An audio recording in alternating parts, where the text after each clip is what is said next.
Hi, and welcome to Speaking from the Center. I am Tim, and Hi, I'm Nolan. that is Nolan. And today, we got some doozies for you today. So I want to start talking about some local news that has made national headlines because that is the top that is the title of the show is national local news. Um, Mm. so the first thing that we're going to talk about is Connecticut's lifting the mask mandate on schools, and we're following states like Jersey and I think New York. I don't know if New York's doing it, but Governor Lamont said that at the end of the month there will no longer be a mask mandate for schools, and I believe for state buildings. Cool. Um, that he had like a Q&A session with people today, and there were mixed reviews. Some parents were like, unmask our kids and all. You've seen the signs, the unmask our kids signs, maybe? I Have mean, you? yeah, I've seen it. It's stupid, but And then some parents were like, why are you doing this? My child has some sort of immunocompromised uh, condition, and this will make my child's life harder. yeah, yeah. So, People who are like, unvaccinate my kids, or I'm willing to use my kids for political leverage. yeah. And there's a lot of that. There's a lot of like, in fact, some people literally use their kids to like give speeches saying that the mask hurt them or like it makes school worse or whatever. But it's literally just using your kid as a political pawn in some sort of game. Yeah. Um, and you know, but it's since I guess the corona is on the decline currently. It's popular to remove these mandates until the next. Yeah, well, it doesn't have anything to do with what's good for people. It's about what's good for business. Well, I mean, it's an election year, and Lamont is up for re-election, and he wants to appease the voters. Yeah. Sure. Why not? um, I mean, he's been taking a lot of steps recently to try and I don't know honestly what his agenda is for trying to get voters. But he's proposed a bunch of tax cuts. He's undoing the mask mandate. He's also saying that he's going to increase police enforcement. Of Uh, what? in general, because there's been a quote spike in crime in Connecticut. So he's Yeah? going to provide additional funding to Connecticut police departments. Sure. Okay. Yeah, that's what I heard when he said that he wants an additional 500 officers on the streets in the next like year or two. Good for him. I hope he gets that. Yeah. I don't think Connecticut actually needs it. No, but the Republicans in the Connecticut legislature have been like banging a drum about it for the last year or so. Yeah, let's go, Brandon. Yeah, it's mostly about all the catalytic converters that have been stolen. What? Oh, Connecticut has had a rash of crimes where people have been stealing catalytic converters from cars. That's oddly specific. It is.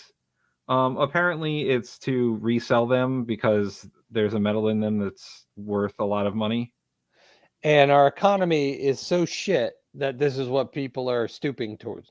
There was a town, I forget which town it was, maybe like Ridgefield or something like that, where they have like, city buses or whatever.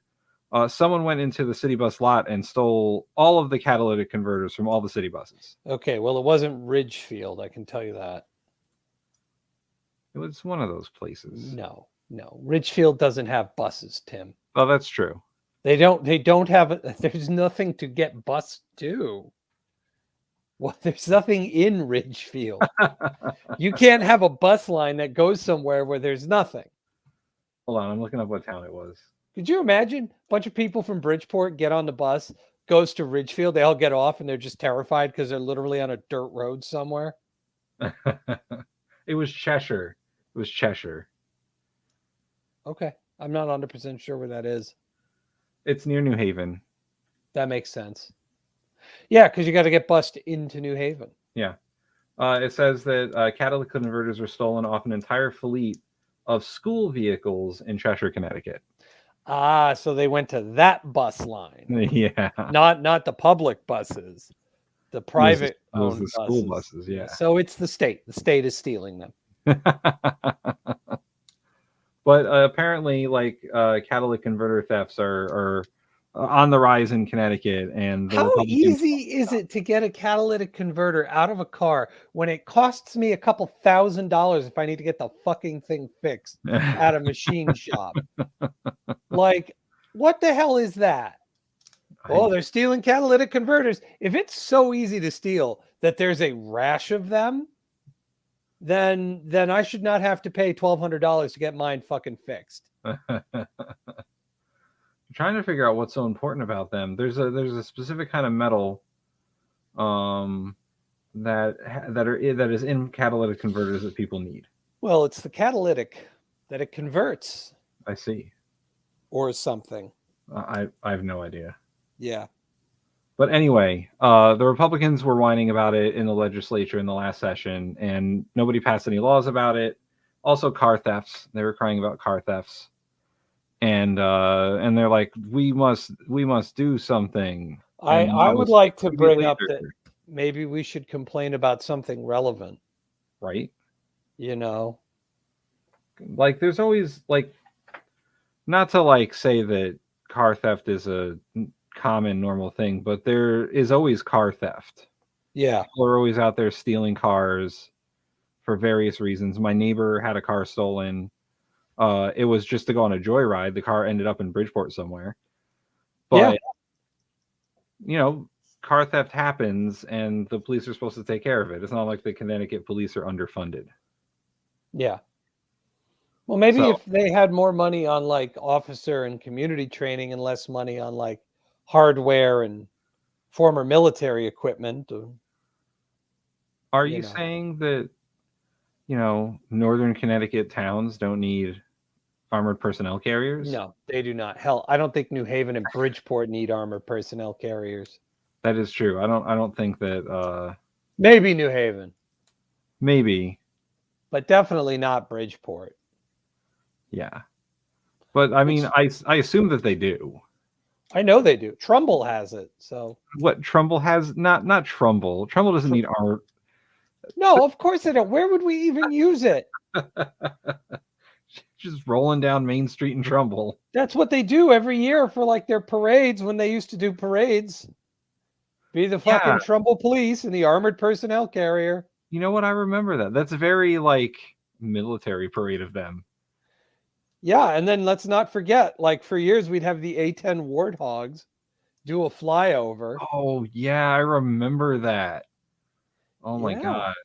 Yeah, you think about it now and it's like, why does a local police force for a small town need armored personnel carriers? And why did a multi-million-dollar piece of military hardware need to essentially do a mock strafing run on the parade? What was the point of that? Yeah. And it's not, I mean, what's the closest Air Force base? Right? I mean, there's Sikorsky. Yeah, but Sikorsky is just for helicopters. They don't have, oh, you mean like the Sikorsky airport? Yeah. That their runways aren't big enough to support some of those military aircraft. It's for private one-engine Cessnas. So it's one of those things that we've done in this country for years and that we've all seen done, and we don't think about it at the time. But if you talk to anybody else like outside the US, they go, that's really weird that you do that. That's a weird thing. You know that like you and North Korea do that, right? Right? It's like, what are we doing? Well, you know, we're having this little town's having a little, you know, 4th of July parade. So we've scheduled $200 million fighter jets, ground attack aircraft to do a little fun flyover for the town. What? You know, like they just, you know, they buzz the tower, man. They fly right over. That's what they do. And it's totally normal. And everybody's like, oh, isn't that cool? And then it's like, why are we doing this? I, I just from like a purely like money standpoint, how much money does it take to do that fly? Like, how much does it cost the U.S. government to do that flyover? At least the cost in fuel and possibly whatever if it's extra for the pilots. And then the maintenance of the aircraft, right? You got to consider, like, it takes off and lands. It's got Oh to get yeah, done every yeah, so often. Like, it's yeah. not. It's Multi-million dollar. not. I mean, Or wait, is the Air Force so hard up for money that they need to do civilian flyovers to help make a couple extra bucks? All right, we got a couple parades coming up. Who wants to make time and a half and do overtime? And it's like, what the fuck? When did the U.S. Air Force become fucking car wash? they're like going out there doing cold calls to town. Hey, are you guys doing a parade this year? Hi, I'm calling on behalf of the United States Air Force. I was wondering if you'd be interested in having any of our hardware do little fun flyovers for your local parade. Where are you? Sherman, Connecticut? Sure, doesn't matter to us. What's that? New Canaan? Yeah, that's fine. That's Whatever. fine. Yeah, sure. As long as you're willing to pay up front. Like, what the fuck? Well, and then the other way they make money is by selling their military surplus hardware. So all those armored personnel carriers and tanks and That's the army. The army's so hard up for cash. They're selling their old shit out the side door for $1 a pound. calling up towns police departments. Hey, do you guys need a Hummer? Hey, how would you like to buy an armored personnel carrier? Nothing will let those delinquent tax people and traffic crime people know you mean business and going down Main Street in this double reinforced armored personnel carrier. And if you buy now, we'll throw in the sound cannon for free. Yeah. Like other countries look at us and go, what? America, what's wrong? What? Why do your police have military surplus gear? And why are you parading it through like this tiny little podunk suburban town where like nothing ever happens and the police look like the fucking occupying stormtroopers? They do. The police, when like they do riot control, they always look like an occupying force. Just like moving into the town. And it's like, why? Why? Do you remember that video of that like little town in Vermont where the police department got like a fucking tank and they were just zipping it around in the woods? And they're just like, "This is our tank. We got nothing to do. We're just gonna drive it around." Like why do they need a tank? It's Vermont. Who's invading Vermont? Nobody. Nobody. Vermont doesn't have any strategic value for America. So why would it have strategic value for anyone else? Yeah. No, it's one of those weird things where America is actually a really safe, for the most part, country. Like when you compare it to other places where there's actual conflict and violence, like America's a lot better. Yeah. And yet we feel the need to give our police weapons to the T, arm them to the teeth because, we're not safe enough. Yeah. We're not. Well, the police aren't safe enough from the people. I think that's the problem. Well, that makes sense. I don't trust us. Do you? Well, no, we have more guns than they do. It's so weird. Like I think that's like the mentality of the police at this point is they have to escalate their gear and their hardware because so many of us are armed to the teeth. Yeah.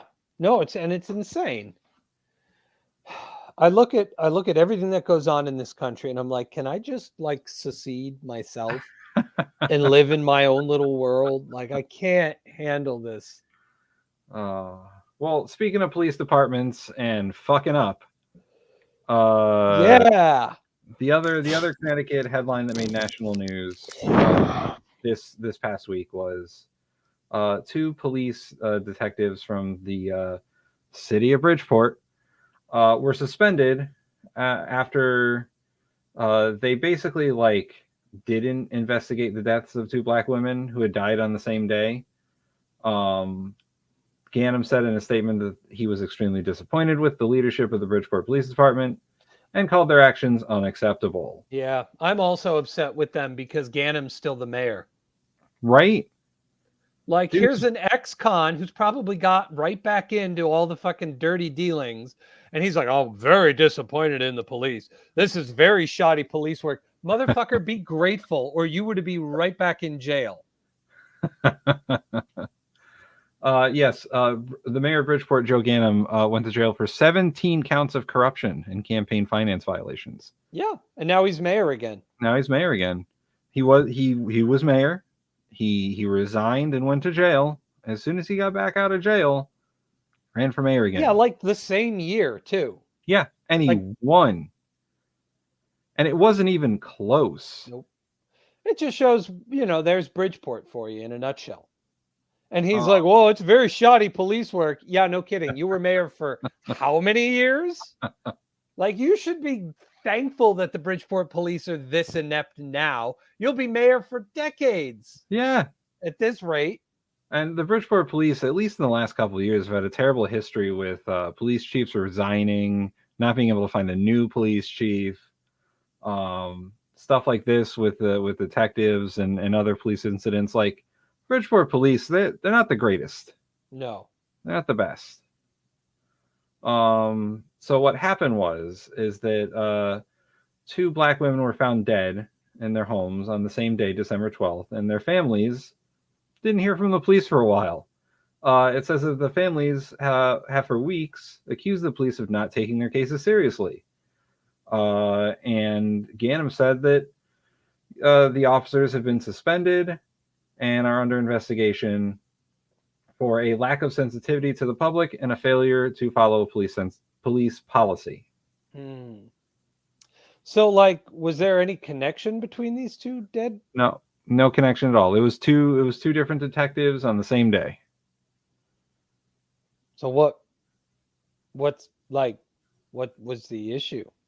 Just that it happened to be the same day? It just happened to be. I think the issue is that because it was 2 completely different cases that just didn't get followed up on by 2 different detectives, that like someone saw a pattern there and was like, wait, they're not doing anything about this.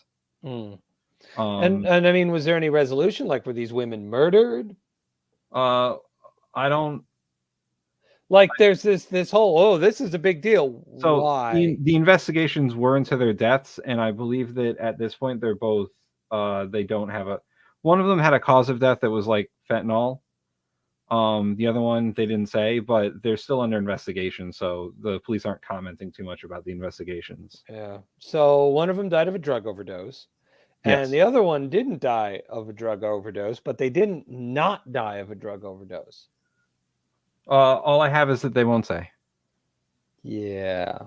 So they didn't say that they died of an overdose, but they also didn't not say. Yes. Right. So, I mean, yeah, probably, like, again, the level of ineptitude on display of the Bridgeport Police Department is nothing new.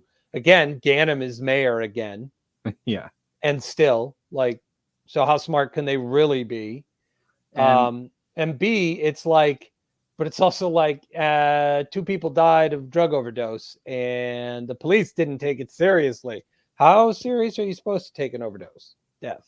Well, the families would have liked them to. Well, obviously. Apparently there was another unidentified supervisory officer who was in charge of overseeing these matters that was forced into retirement the other day. I mean, honestly, it just sounds like they all made a bad PR move. Yeah, it's not great. Like that's what it sounds like. Okay, I have a little bit more. One of them was a 23-year-old college student who was found dead in her apartment after spending the night with a man that she met on a dating app. So that could be a murder. That could be a murder. See, there you go. That's a problem. That is definitely a problem. Yeah. I mean, not that it wasn't a problem before. It's just like This person died from a fentanyl overdose, and this person died from unspecified. Okay, well, if you're not going to specify, then I'm going to conclude it was another drug overdose. Yeah. And while I understand and sympathize with the grieving family, at the same time, it's like, well, what do you want the police to do? Here's the bad part is that that woman's family didn't learn of her death from the police. Oh, But- yeah. So, but from a note left by her landlord on her apartment door when they came to see her and she wasn't there. Ah, that's not good, Bridgeport Police. That's very bad. yeah, never mind. I take back what I was saying. That's ooh. And I'm not going to go into details about what NPR is reporting that the evidence is, but it definitely looks like a murder. Yeah. So, yeah. Again, Ganem is the mayor and still is. So how smart can the police be when their boss is like basically one step removed from being a Batman villain? He's the Penguin. He's just the shitty Bridgeport version of the Penguin. A career criminal who craves acceptance as a legitimate political leader. Yeah. He's the Penguin. Oof. And we're supposed to be surprised when the Bridgeport police fuck up and go, oh, how unprofessional. Look at who their boss is. Yeah. So yeah, Connecticut making national headlines for fucking up. Let's go steal those catalytic converters. Yeah. Apparently that also, like, I was when I was looking through it, that also like made like national headlines, like NPR and NBC News and all that picked up the catalytic converter thing. Oh, it must be a slow week. Yep. So let's move on to, well, before we move on to international news, I want to plug the stuff early this time so that if people are watching, they can do it. So the links below, you got Facebook, facebook.com/speaking from the center. Scrolling by right now. And then you got Patreon. We still have a Patreon subscriber, by the way. Ooh. It's Gabe. Ooh. Yeah, he still gives us money. He probably forgot. Yeah, Gabe, you forgot to turn off our thing with your credit card. I don't think he's watching today. I don't think anybody is. Or stop payment or whatever it is. Yeah.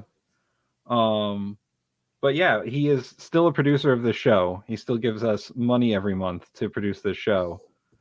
So thanks, Gabe. And the Patreon, if you want to be like Gabe and be a producer of the show and possibly be on the show, patreon.com/SFTC. And you too can be just like Gabe if you want to. We also have a YouTube and the Facebook, and we're on Twitch. We do all the streaming platforms.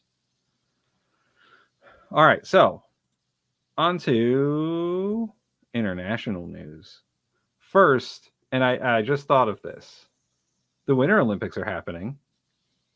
Yes, they are. In China. Yeah. In Beijing. Yep. And boy, do those Chinese not like foreign media. I mean, they don't like foreign. Well, kind of end the sentence there.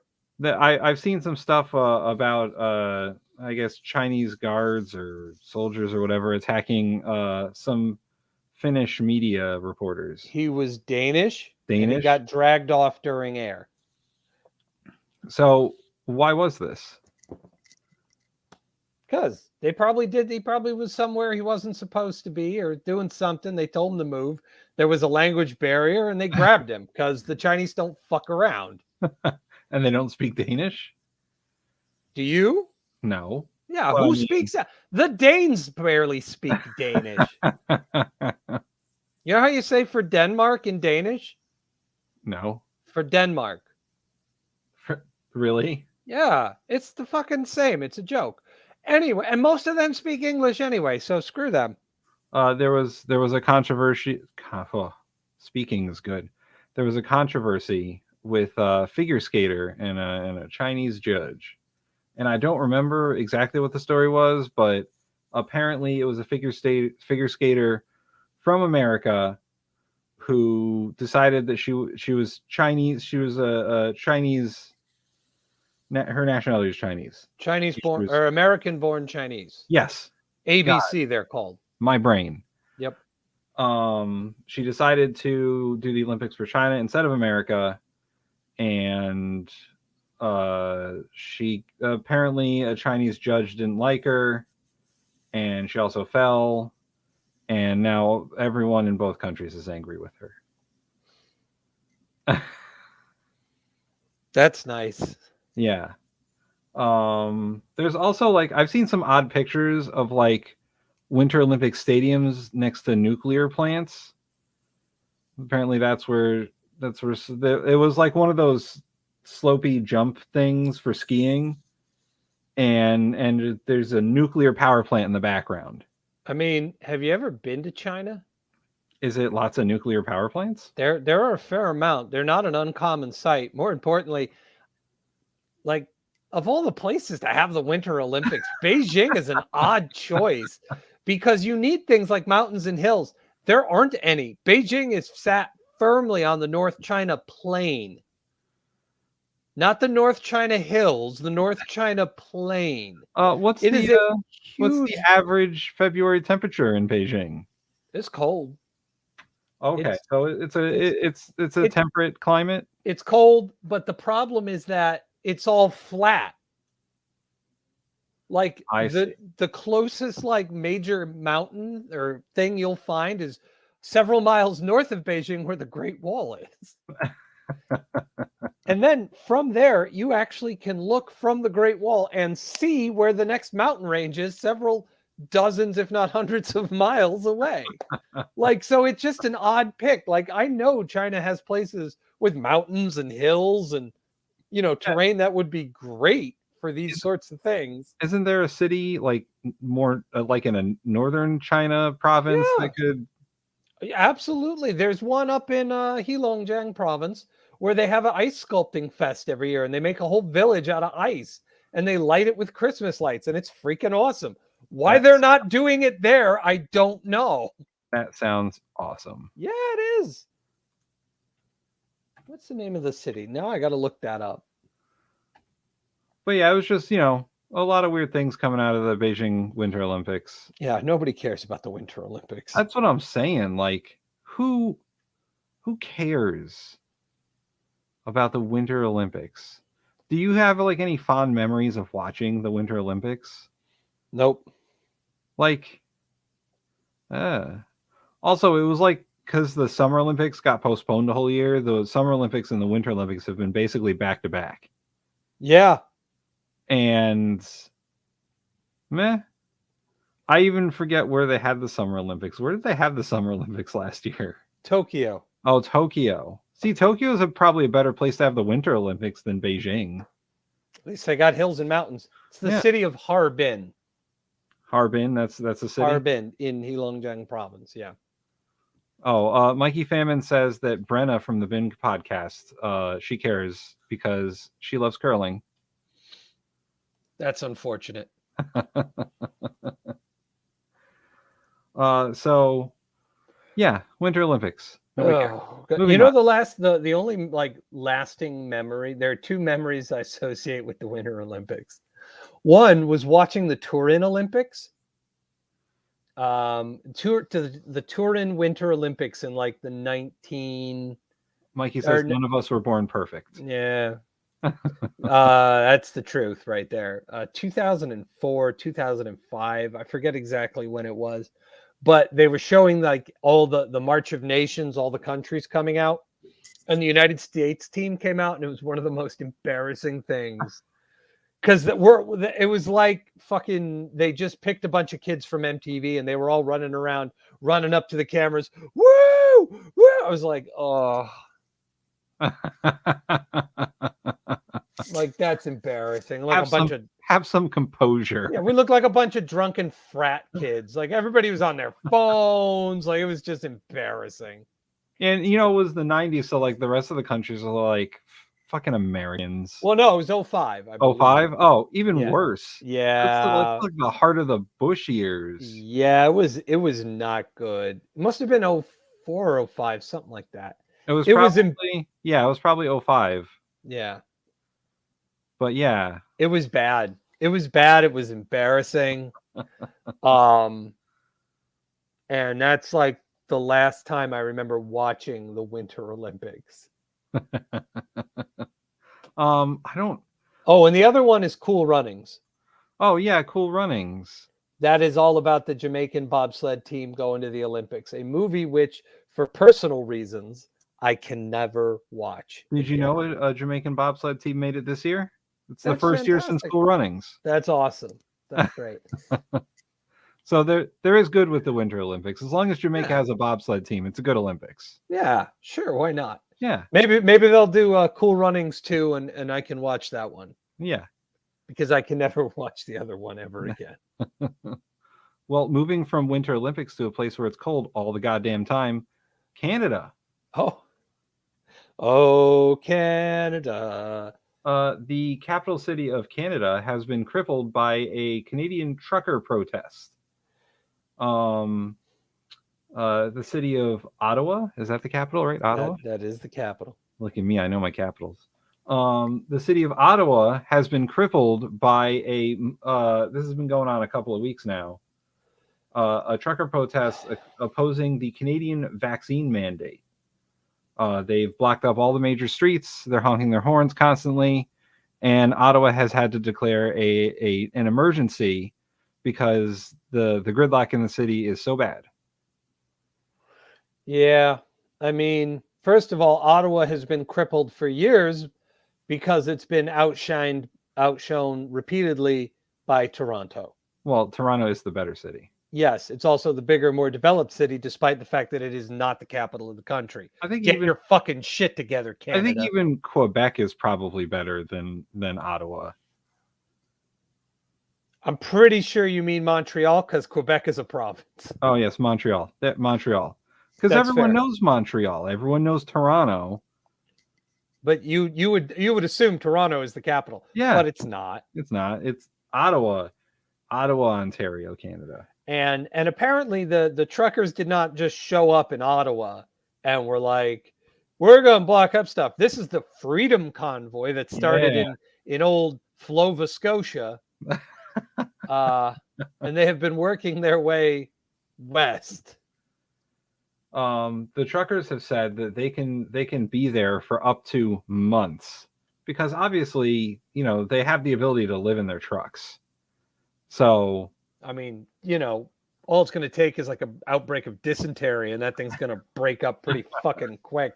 You can sleep and eat in there, but there ain't no room for shitting and showering. So, and as of Monday, the protest has spread to elsewhere in the country as trucks have blocked traffic to the Ambassador Bridge, which is a key crossing between Windsor, Ontario, and Detroit. So, well, that's the problem. And they're protesting because they can't go across the border because of the vaccine mandates. Right. This is a problem because we get lots of things from Canada. I mean, we do, but COVID and the Canadian government's response to it has done a pretty good job of curtailing that. I think one of the biggest industries that is affected is, the lumber industry. We get a lot of our lumber from Canada. Oh, that's true. And that's why wood is so goddamn expensive right now. Yeah. There's actually a lumber shortage because of this. There's some of the hardware stores, they don't have all the woods. I mean, they're protesting that they can't, that they won't be allowed to cross unless they get fucking vaccinated, though. Yeah. So how bad should we really feel for these idiots? Well, honestly, they're being a public nuisance, and the Canadian government probably has the authority to start clapping them in irons. Well, I don't know if Trudeau's going to do that. No, he's not, and that's the problem. He should. And are you kidding me? If they pulled this shit in America, the companies that own the trucks would have already had these guys arrested for theft of property and then sued them for the damages incurred to their business by them fucking around with their trucks. Right. The Canadian Trucking Alliance says that the vast majority of the country's trucking industry is in fact vaccinated. So these protests are right wingers.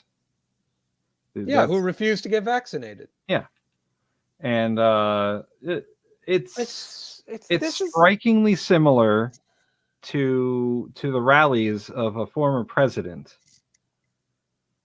with all the Confederate and Nazi flags that they apparently have. why are Canadians waving Confederate flags? I don't know, but it says here that there are signs for QAnon. There's right-wing malicious flags, Confederate flags, and Nazi flags. Now, this isn't the majority of these truckers, but they are there. No, they're idiots. If the majority of the truckers are vaccinated and the people doing this represent a small minority of truckers who are refusing to get vaccinated, then it's all of them, Tim. There's no defense for them. So, what do we do with the Trump truckers? Nothing. It's Canada's problem for once. The protests have been largely peaceful, with the exception of a very few things. Arrest them, Canada. Stop being so fucking nice. Ottawa police have only made a few arrests over the last weekend. And they've seized fuel from protesters and issued about 500 tickets. This is why Canada's too nice. Yeah. I like this taking their fuel idea. That'll get them out of there faster if you say, hey, if you leave, we'll give you back your fuel. Yeah. That's a double-edged sword. If you leave, we'll give you back your fuel. No, that's okay. I'll just sit here with no fuel in my truck. That's true. Then I'm not a mobile barrier. I'm just a barrier. But the 500 tickets. Hey, Ottawa must have like a fucking budget shortage they're trying to make do on. The city is under a state of emergency, and a judge has ruled that truckers cannot sound their horns for 10 days, because apparently the biggest complaint is that they're just honking nonstop, and people can't sleep, and people are complaining, and this Canadian judge is like, you can't honk your horn for the next 10 days. Well, I mean, here is another clear example of how social media is slowly but surely bringing the downfall of Western civilization. There are Canadian truckers waving Confederate flags. What better evidence do you need for the evils of social media? What I want to know if they're doing it ironically, or if they know. I don't think they know how to be ironic in Canada. Like, are they doing it in solidarity with like Trump people, or yes. Are they? What else could it be, Tim? Right, but do they know what the Confederate flag is? They probably know better than most Americans. They have a Canadian education. They don't believe in irony in Canada. See? It's not nice to be ironic. Actually, haven't you ever heard that song by Canadian pop star Alanis Morissette? Ironic. Everything she describes in that song, none of it is irony. All of the things she sings about being ironic are not ironic. It's too cold to be ironic. So clearly Canada lacks irony. Oh, so. But hey, at least it's Canada's problem, right? Yeah. You know what? For once, it's Canada's problem. We don't have to deal with it. Blame. Can you imagine American truckers showing up to DC and blocking up all the streets for days on end? It wouldn't last more than 2 days. Yeah.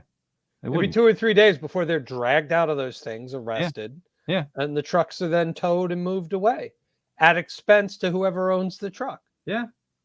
The US government doesn't fuck around with that stuff. If you tried to do that in the Capitol now, after the January 6th riots, are you kidding me? It's entirely possible the fucking National Guard will just open up on your truck. No, not even the National Guard. The fucking local police will drive their tank at it. Yeah. That's true. Like, if you get close enough to like the Capitol building or the White House or something, they wouldn't play around. No, not at all. You would not be able to do that in this country. Mikey says, treat them like they're black. I mean, in America or in Canada? Because I feel like in Canada it wouldn't be as bad.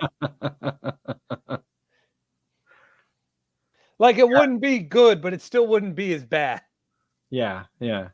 Apparently, the members of the conservative Canadian Party are split on how to respond to this protest. Part of the lawmakers support the convoy and have posed for photos with the demonstrators, and the other half have called it an occupation. So, you know, You know what pisses me off with all this news? The Trumpers in America and the fucking liberal media's response to them, and then dumbass Trumpians in Canada and their government's response there. What pisses me off is that I can't afford to be that stupid in my life. right? Like, I wish I could be that blind, do-dyingly stupid and oblivious and single-minded about stuff, but I just don't have that luxury. It must be fucking nice to be that convicted and that stupid. Yeah. I would love to be able to do that. Or to have the time and money to do that. To have the time, to have the drive, to have the single-mindedness to go, yeah, this is what I'm going to do. This is totally worth the hours, months, weeks of my life it's going to take. Yeah. Over something so stupid. I don't have that luxury. I don't make enough money or have enough government aid or like whatever circumstances it would take for me to be able to do that. Kind of vacation time you got to take to do that. Like, seriously. I mean, it's Canada, so they probably have plenty. Oh, yeah. Well, they have it. Like, you can go on vacation in Canada. You can't do that here, though. But even with like all the January 6th insurrectionists, like, those people took time to put that together. Right. And they spent a lot of money on merch. I'm just saying. Yeah, man. Yeah, it was everybody's favorite. Let's go cosplay as soldiers. Yeah. But yeah, especially those Proud Boys and the other ones, the Oath Keepers. Oath Keepers. Yeah. They had a grand old time in their military style clothing. And then most of them are now in jail. Yeah. On federal insurrection charges. They sure are. But I heard that the Republican National Committee has officially designated the January 6th insurrection as, what was it? It was like some sort of a phrase, like it was just guys going out doing a political demonstration. And they're like, yeah, so was Tiananmen Square. Like, they're like, oh, guys, it's not that big of a deal. It wasn't an insurrection. It was like, they called it legitimate political discourse. That's what they called it.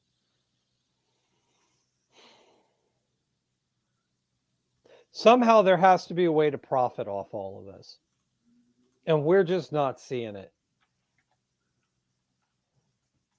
I mean, the parties saw it.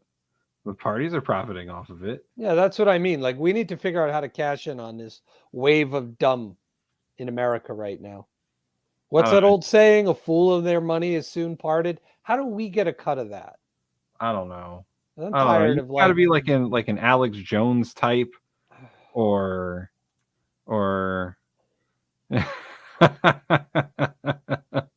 like you said, they don't know about Tiananmen Square, right? Of course they do. That's the first thing they'll jump on the Chinese about. It's like, what do you know about China? They have slanted eyes, they're communist, and Tiananmen Square. That's all Republicans know about them.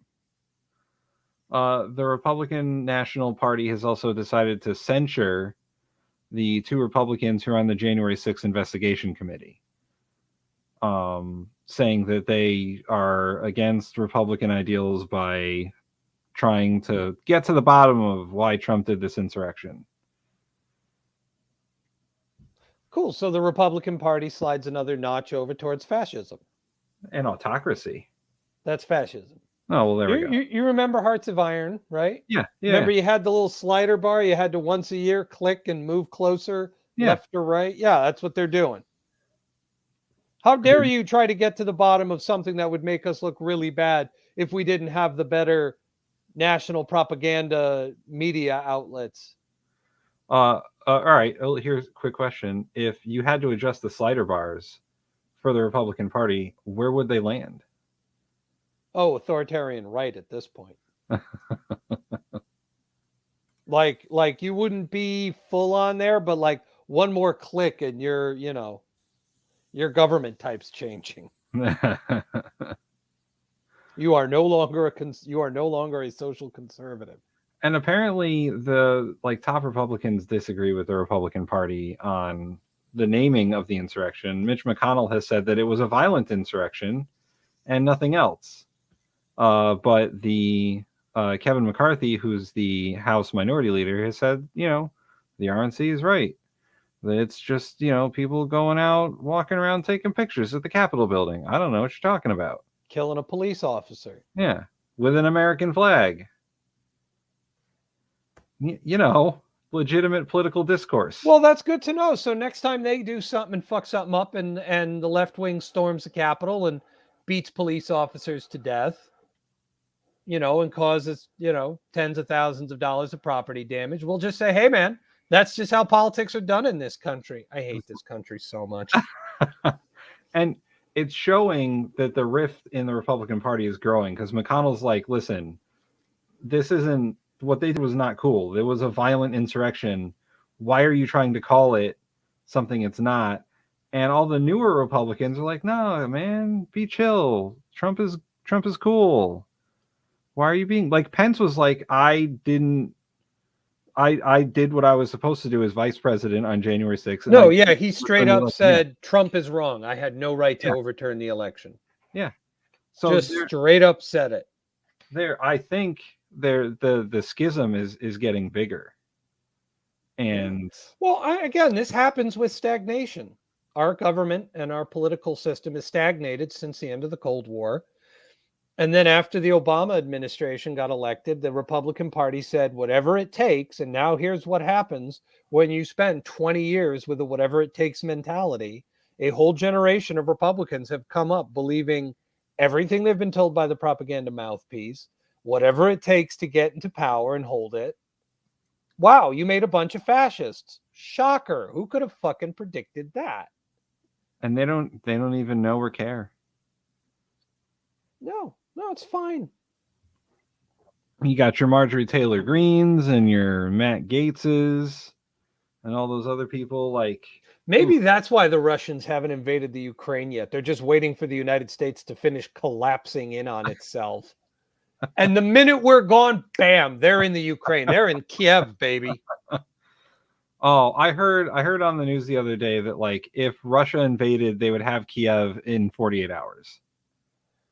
Probably, yeah. I mean, look how easily they invaded Georgia. I don't know if they'd get all the way to Kiev, but that's what they were saying. Well, I mean, they were saying that if Russia really pushes it and goes like full, blitzkrieg warfare through Ukraine to get to Kiev, they could do it in 2 days.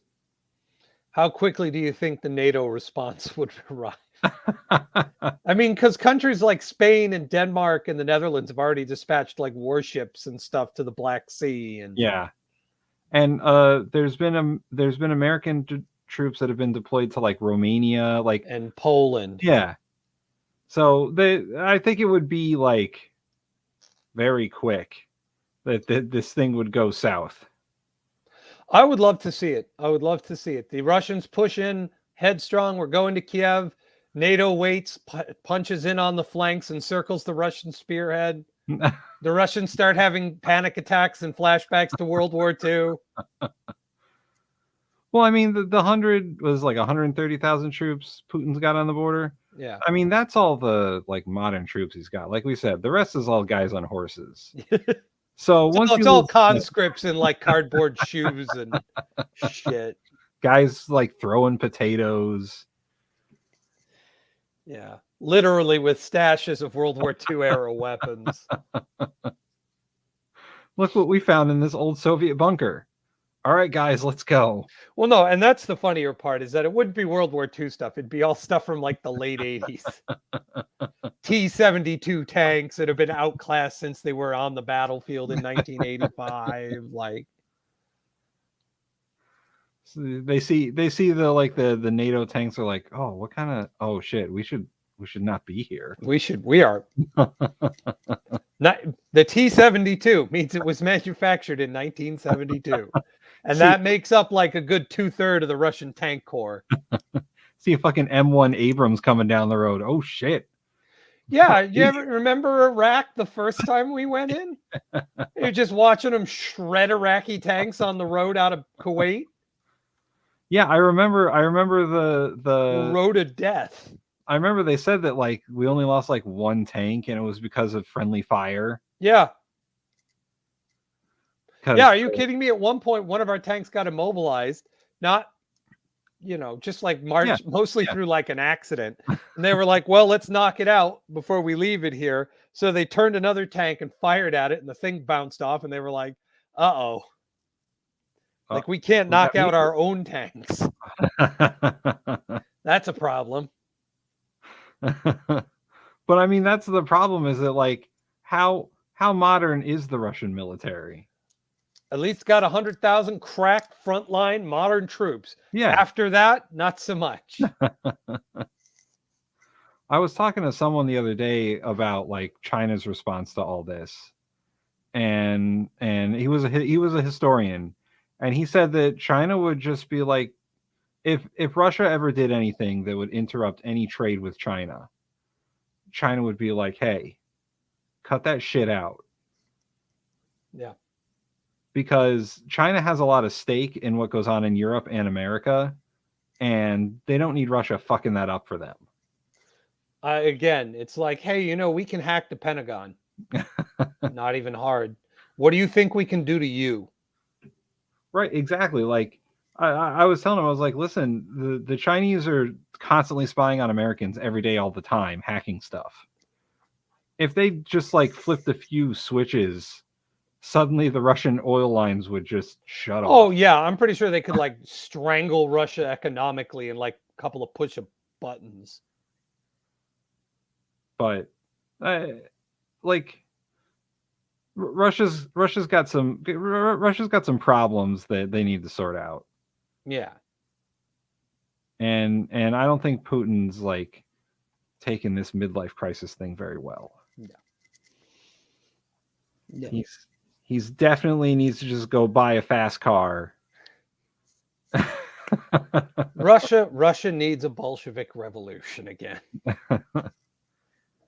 They need some more Bolsheviks. Yeah, they do. I mean, hey, look, the Russian elite keep running the place like it's the old school empire, and you'll get them. So, all right, I have this. I don't know if I asked you this question, but what does happen when Putin dies? Like, who? Well, they'll probably cryogenically freeze him like they did Lenin, and But that's based on the idea that Putin can die, and I'm not sure that he can at this point. Unless you got silver bullets, I don't think he's going down. Oh, that's what they needed to bring. Silver bullets. We just got to send a bunch of silver bullets to the Ukrainians. But yeah, no, I'm sure when Putin gets a little bit older, they'll find, because here's the thing, Putin's not even really in charge. I was told this by this old Russian guy back in the day, and he's like, no. Putin doesn't run the country. There's a cabal of people in the Lubyanka, the prison, the head of the KGB offices behind the Kremlin. That's where the real power in the country is. Well, that makes sense. He's a former KGB agent. Exactly. The KGB, the NKVD, the Chechnya, however far back you go, they were in the Lubyanka. And it's whatever the cabal of people whose names you've never heard and faces you've never seen. They're the real power in the country. So they'll just pick someone new. So, because a lot of people are like describing like, well, if Putin goes, there's really going to be like a power vacuum in Russia, and it's not going to be good for the Russian state as a whole. I mean, that's possible, but they survived the death of Stalin. Yeah, that's true. Without so much as a hiccup. They really think Putin's going to be that different? He's only marginally less like blood-soaked than Stalin, so marginally. I mean, it's a relative term if people in places like this, but Tons of Mine says frozen Putin sticks. The ice cream man's new special. Yeah. Get it right up there with your Leninade. Leninade. I mean, yeah, it's no. Yeah, marginally less bloody. Because don't forget, he had to deal with the fallout of the Chechen wars Oh, that's after true. Chechnya was occupied and reincorporated, and ultimately, like he had to cede power to like the local imams in Chechnya to keep that peace, which means they run that part of their country according to Islamic laws, where like if you're anything other than like a good non-drinking praying Muslim, like they beat you up, kill you, and run you out of town. There is a documentary. I don't know if it's on HBO. It's called Welcome to Chechnya, and it's about like trying to help save those like LGBTQ members of like society in Chechnya and get them the fuck out before they're murdered. State-sponsored murder, basically. So Putin was like, I'm not dealing with any of that. He made peace. He did what he had to make peace. You know, did you remember those terrorist attacks where like Chechen rebels would like seize an opera house and kill everybody, and or kill most of them, and then the Russian police would use like high-powered high-powered knockout gas and kill the other half of the hostages on accident. Like it was bad. Tons of my says marginally. I can't believe it's not Putin. Yeah. I mean, I think that's what. If you're right, then that's what we're going to get. We're going to get some. I can't believe it's not Putin after Putin's gone. Yeah, pretty much. But you know, Russia's a silly country. Not as silly as us, but yeah. Oh yeah. Well, I mean, if Russia's silly, then we're completely ridiculous as a country. I think we've proven that over the last, 20 years, 50 years. A long time. Yeah.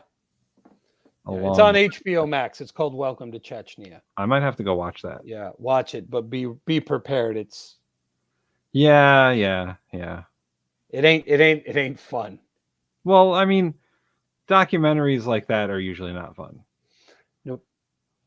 But they're informative. Yeah. So I would recommend to go watch that. All right. Well, we're almost at the hour. Anything else you want to talk about? No. Buy Warhammer 3 when it comes out on February 17th. Creative Assembly does not sponsor us, but they could be sponsoring us. Yeah, Creative Assembly. What the fuck? God, we're big fans of your Total War games. Yes. We're talking about the Total War games. Fuck yeah. Yeah. All of them. Every single one, even the ones that weren't so great. Still love them. Yeah. Well, yeah. Empire. Empire is like one of the most maligned Total War games of all time, and it's like great. Yeah, I know. So like, there's something wrong with us. Because so many people are like, "Oh, it was the worst," and I'm like, "That was the best game. What are you talking about?" Are you kidding? Tying this all in, I fucking love playing as Russia in that game. It's kind of fun. It is. I always liked playing as the Prussians personally.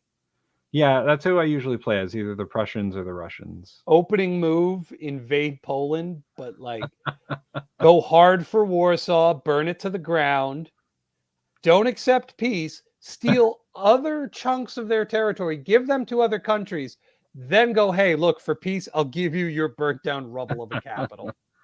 My favorite Russian move is to just swing south and take everything that's down there. Yeah. Well, there's a whole bunch. You've got Georgia, you've got Dagestan. Yeah. Take it all, I say. No, and we're the weirdos for liking that game, apparently. Yeah. Listen, if you get like a fully upgraded like infantry battalion and just start going like I've played games where I had my only artillery was just those rockets. I had lines of infantry and I was just shooting rockets until I ran out of ammo. And then I charged with infantry. It was hilarious. Oh yeah, I used to do it was like infantry cannon, infantry cannon, infantry cannon, infantry cannon. Tons of Mice says there is something wrong with us. Yes. So Tons of Mice, if you also love the Total War games, good on you. Yeah. I love that game. I used to do it, and then I'd like just everything would be on canister shot. They'd come in and just boom, boom, Oh man, boom, boom. that's the most devastating thing to a line of infantry is that canister shot. I would just wait. I'd be like, I'm gonna sit here and make them come to me. And as soon as they got within rifle range, I'd just canister shot, canister shot, canister. And then like the immediately whole it army would break and yeah. That's the best move, is just holding your fire until they get within canister range. And then just watching them break because they can't take it. Yep. I'd actually hold it until they got within the musket range. Then I do even more damage with the canister shot. Then my muskets had opened up. I'd like have whole armies. It'd be like a 10-minute game, 9 minutes waiting for them to get close enough to me, and then just do, and then they'd all run away. Then you just have your cavalry chase them down. I mean, that's what I did. Yeah. Because in Russia, we don't fuck around. Oh man. All right. Well, yeah. Buy what's Warhammer 3? Warhammer 3. And and Creative Assembly sponsor us, damn it. Yeah. If you're listening, throw us some of the the monies our way. Absolutely.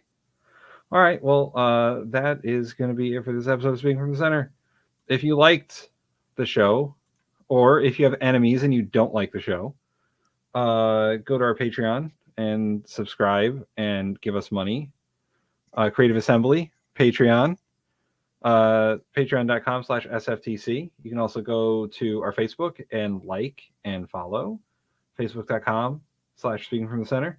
And you go to our YouTube, which we don't have a custom link for yet because there aren't enough subscribers, but go subscribe on YouTube and like all our videos so we can get that custom. And twitch.tv, Speaking from the Center. Go subscribe, sub, whatever. Get us monetized. We want the monetization. Yeah. And that's it. All right. Oh, Tons of Mine says BYOM, bring your own musket. Damn straight. Has his own muskets. I do. I do. They're working too. They're 2 working muskets. All right. Before we go, very funny story. Nolan and I lived together in Derby for a while in like not an apartment, but like a 2-family house. It was a duplex. And I wanted to see Nolan's musket. And he's like, okay, we'll go out in the backyard and fire it. Now, this is Derby, Connecticut. Not a particularly wealthy section of the state. We had neighbors that were kind of close. So he went out with the musket, and he had the gear on. He loaded the musket, primed it, and he went to go fire it, and it just went click. And then Nolan was like, ah, shit, it misfired. He's like, hold on. He put more powder in, and he went to go fire it, and went boom. And he's like, oh shit, everyone get back inside. I didn't even load it with a bullet. That was just powder. I was just powder down the barrel, percussion cap. Our neighbors must have thought we were fucking insane. Yeah, that was the idea. Because Nolan had a couple of guns, and me and my roommates had fucking swords. We were outside practicing with swords all the goddamn time. Yeah, that was the idea. Let them think we're fucking crazy. Then you don't mess with the house full of white people that are heavily armed. Not armed with modern weapons, mind you. No, we had swords, shields, and fucking black powder weapons. All right.